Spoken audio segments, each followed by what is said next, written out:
Bah, déjà, l'impossible au départ, quand, disons, j'ai continué mon parcours hein, dans le gaz et le pétrole, c'est d'avoir essayé de faire, disons, une société privée de pointe hein, sur une spécialité bien particulière, ici. Mais enfin, c'était très équilibré puisque on est arrivé en France à avoir, je dirais, le lead, et, disons, même technologique, sur toute une gamme de produits.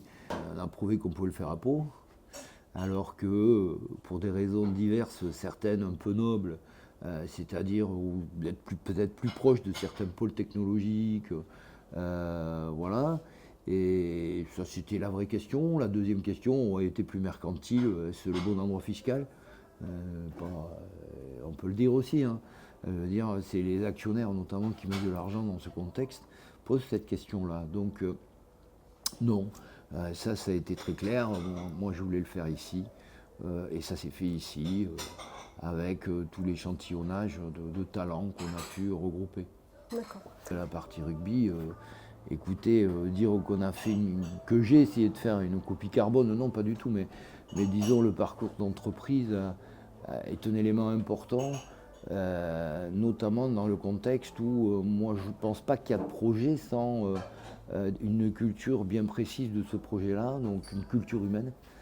Ça c'est important. Elle est très compliquée à mettre en place au niveau sportif, je trouve, beaucoup plus que dans l'entreprise classique. Qu'est-ce qui est Parce que compliqué le du sport coup? professionnel est quand même une entreprise. C'est une entreprise, le sport professionnel maintenant. C'est une responsabilité à travers 135 à 150 individus, plus des temporaires qu'on peut employer le week-end. Ça, c'était quelque chose d'important parce qu'il y a une forme de philanthropie. Il y a la passion relative à ce sport qui véhicule davantage que le sport, qui véhicule aussi tout un contexte, je dirais, sociétal et humain et de partage et je dirais de cohésion. Voilà, j'aime pas le mot trop communautaire, mais disons de cohésion locale et c'est un petit peu rendre à la vie ce qu'on a peut-être eu la chance de faire. Alors ça n'enlève rien à l'effort, mais il y a quand même un facteur chance dans la vie. Donc ça, on rend un peu. Et je pense qu'il y a aussi, c'est ce qui nous unit chez les actionnaires. Donc les actionnaires ont su faire le job pour financer, mais aussi dans un contexte où on veut ce club équilibré, équilibré justement partout, équilibré dans sa culture, ses relations globales, collectives, sociétales, mais aussi internes. Et à ce titre, donc, quelque chose d'équilibré dans ses objectifs, mais aussi ses moyens. Rendre à ce club ce qu'il doit avoir, c'est-à-dire être dans le haut niveau et lui donner la durabilité qu'il a besoin et lui donner tous les éléments durables pour la suite. Pour performer du coup. Voilà, donc c'est ça. Donc création de cette culture club, et je pense qu'elle existe. Avec, alors, c'est long. Moi, j'ai appris la patience dans le sport, en fait. Les actions correctrices du lundi matin dans l'entreprise, ça allait beaucoup plus vite et c'était parfois même, je dirais non pas violent de ma part, mais de la collectivité, de l'entreprise.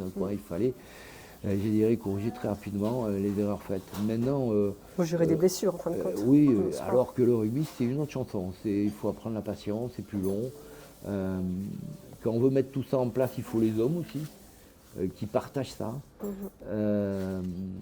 Il faut la structuration mentale des hommes qui le partagent et qui vont le faire.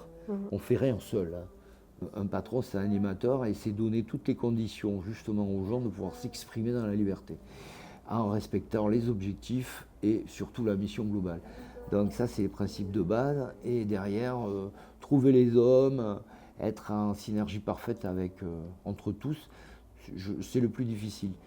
Pour moi, l'élément aussi nécessaire, c'est dans un contexte comme le rugby et le sport dans une région excessivement rugby, c'est aussi cet alignement avec la culture locale.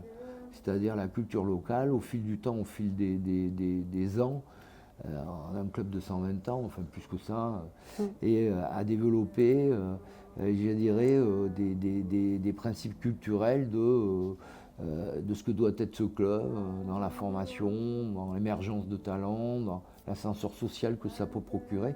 Et donc tout ça mis bout à bout, il faut que les choses soient alignées en interne, en externe, et alors toutes les parties prenantes, c'est-à-dire les partenaires privés, mais aussi le partenaire public.